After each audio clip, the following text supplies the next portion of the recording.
Hey, Mom, tell me a little bit about your aunts and your uncles and your mom. Yeah. We think there George- were 6 or 7 siblings, right? Yeah, right.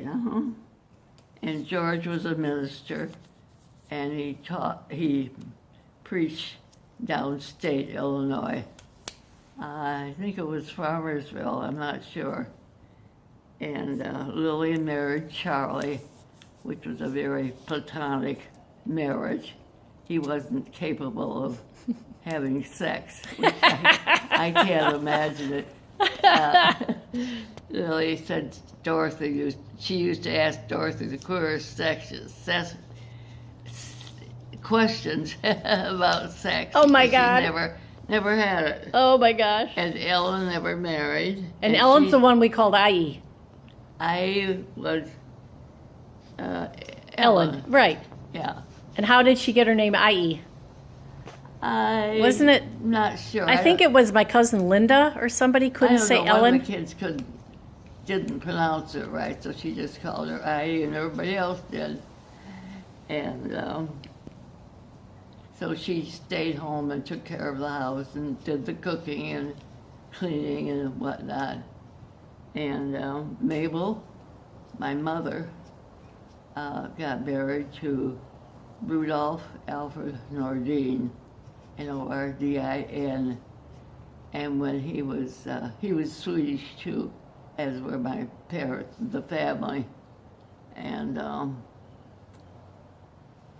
was about 8, 9 years old when he up and left, and he went to St. Louis, and I only saw him once after that. Huh. Yeah.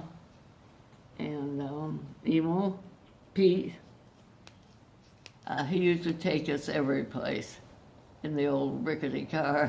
So he was your Pontiac. uncle. He was your uncle who hung around with you.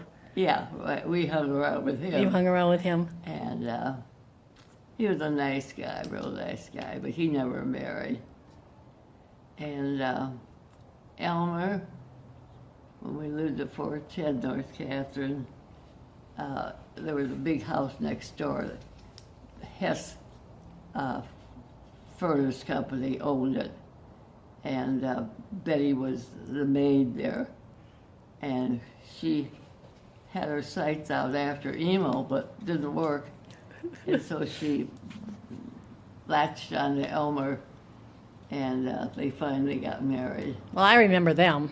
Yeah. Right. He was real nice, and she was sort of crabby, Yeah, you're right. I think. I don't know. And they didn't have kids, right? No kids. No kids. No kids. Yeah. And then Well, tell me about Emil Pete. I know something tragic Emil happened to Pete, him. he Or was was it George? Which one had the accident?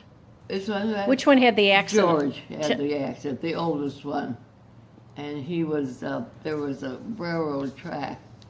I forget what the name of the company was, but that kind of bisected the farm, and he was killed by a train because he knew he thought he knew when all the trains came through, and this train came through on a different track one day. And he was cut off by the train. He just didn't move because he didn't think he didn't needed move to? because he thought the train was going to be on another track. Oh, man.